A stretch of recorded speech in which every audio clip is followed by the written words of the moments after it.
Ces derniers jours, la température est plutôt élevée. Certains en profitent, d'autres la subissent, mais la plupart sont d'accord. Sur ce point, il fait chaud.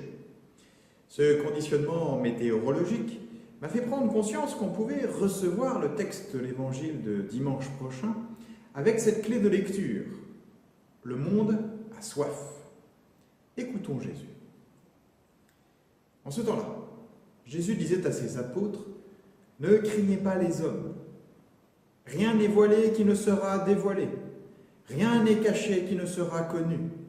Ce que je vous dis dans les ténèbres, dites-le en pleine lumière. Ce que vous entendez au creux de l'oreille, proclamez-le sur les toits. Ne craignez pas ceux qui tuent le corps sans pouvoir tuer l'âme. Craignez plutôt celui qui peut faire périr dans la géhenne l'âme aussi bien que le corps. 2 moineaux ne sont-ils pas vendus pour un sou? Or, pas un seul ne tombe à terre sans que votre Père le veuille. Quant à vous, même les cheveux de votre tête sont tous comptés. Soyez donc sans crainte. Vous valez bien plus qu'une multitude de moineaux. Quiconque se déclarera pour moi devant les hommes, moi aussi je me déclarerai pour lui devant mon Père qui est aux cieux. Mais celui qui me reniera devant les hommes, moi aussi je le renierai devant mon Père qui est aux cieux. Le monde a soif. De quoi? De plaisir éphémère, de quête de reconnaissance, de recherche de pouvoir. C'est vrai que le monde s'en gave, mais est-ce véritablement de cela qu'il a soif? Pour certains, rien de tout cela ne manque. Sont-ils rassasiés pour autant? Le monde a soif de ce qui peut faire vivre l'âme, l'empêcher de périr dans la géhenne. Jésus nous redit de prendre garde à ce qui peut faire périr l'âme, c'est-à-dire tout ce qui nous empêche de vivre dans une recherche de vérité, de la vérité de Dieu. Ce n'est pas un refus du corps. Jésus dit bien de prendre garde de celui qui peut faire périr l'âme aussi bien que le corps. Prendre soin de notre corps lorsqu'il souffre, pour mieux se porter, est légitime. Il serait indécent de dire à ceux dont le corps n'est pas en bonne santé que ce n'est pas bien grave, ce qui compte, c'est l'âme. Ce serait oublier que nous ne formons qu'un seul être, âme et corps. Toutefois, Jésus nous invite à aller plus loin. Le monde a soif. On croule sous les propositions pour prendre soin de notre corps, de notre mental, de notre morale. Il y a du bon, du mauvais, il y a un besoin de discerner, mais est-ce que tout cela étanche la soif profonde du monde? Est-ce que tout cela étanche notre soif? En partie, mais pas complètement. Le monde a soif de l'amour. Et bien qu'il l'ignore ou le rejette en masse, il a soif en profondeur de l'amour de Dieu, son Créateur. Celui qui peut tuer l'âme aussi bien que le corps, c'est celui qui supprime tout amour en nous. Et nous n'avons pas à craindre ceux qui ne peuvent pas faire cela. Ne craignez pas ceux qui tuent le corps sans pouvoir tuer l'âme. Cela peut être difficile à entendre quand de nombreux chrétiens meurent sous les coups de la barbarie islamiste au Moyen-Orient. Cela peut être difficile à entendre quand dans nos sociétés occidentales on supprime les vies de ceux qui semblent inutiles ou non désirés. Certes, tout cela ne tue peut-être pas l'âme, et bon quand même, ça n'est guère reluisant. Mais c'est aussi ce que Jésus a vécu sur la croix. Son corps a été mis à mort, mais rien de son âme n'a été retranché. J'ai eu la grâce de rencontrer quelqu'un qui a vécu pleinement cette affirmation du Christ: ne craignez pas ceux qui tuent le corps sans pouvoir tuer l'âme.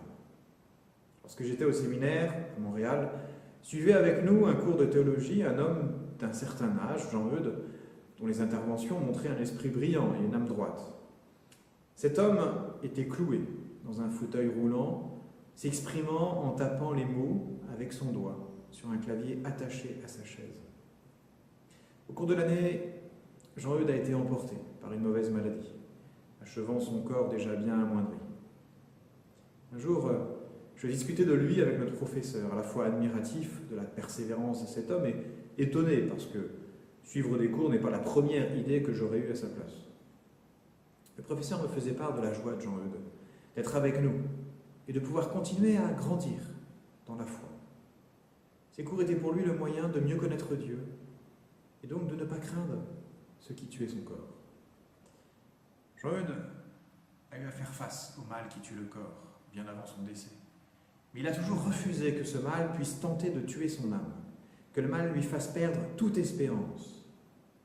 Ce dont Jean-Eudes avait soif, c'était de l'amour du Christ. Il l'a cherché et l'a trouvé certainement, quels que soient les obstacles mis sur sa route. Il savait que malgré sa maladie, malgré sa faiblesse, malgré son péché, car il n'en était pas exempt, il valait pour Dieu bien plus qu'une multitude de moineaux. Le monde a soif. Et cette soif, seul Dieu peut l'apaiser. Car si elle n'est pas apaisée, alors on cherche à le faire par tout moyen. Et ce qui nous fait tomber dans des recherches malsaines qui peuvent tuer l'âme, faire taire l'amour en nous, au point d'arriver à des extrémités inhumaines. Le terroriste islamiste est bien la manifestation de celui qui fait périr dans la géhenne l'âme aussi bien que le corps. Sans chercher à excuser en rien les actes de ces barbares, ne peut-on pas se demander si ce qui les pousse à commettre ces actes, c'est d'avoir fait taire en eux la soif d'amour, parce qu'ils n'avaient trouvé aucune source où l'apaiser. Mais ce manque de réponse à cette soif d'amour peut mener à d'autres recherches, dans lesquelles celui qui peut faire périr dans la géhenne l'âme aussi bien que le corps s'engouffre aisément. L'occultisme, l'ésotérisme, le spiritisme, pour essayer de mieux vivre en communiquant avec ceux qui nous ont quittés ou en acquérant des dons, des pouvoirs qui rehaussent notre estime de soi.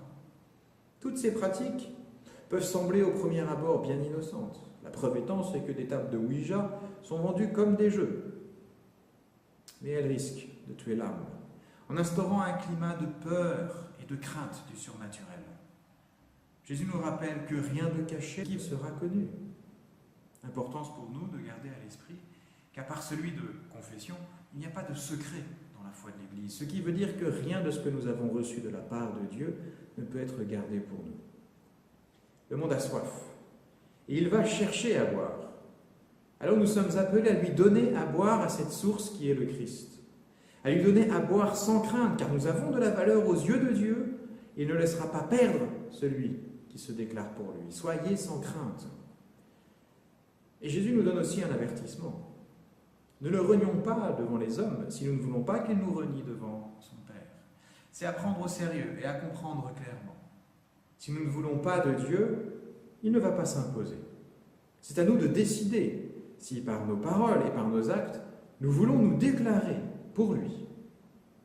Mais en même temps, si dans notre vie il nous est bien souvent arrivé de taire notre foi ou d'agir à l'inverse de ce qu'elle nous commande, n'oublions pas que Pierre, lui qui a renié ouvertement Jésus devant les hommes, que celui-ci lui a pardonné. Alors soyons sans crainte et portons au monde l'eau de l'amour dont il a soif.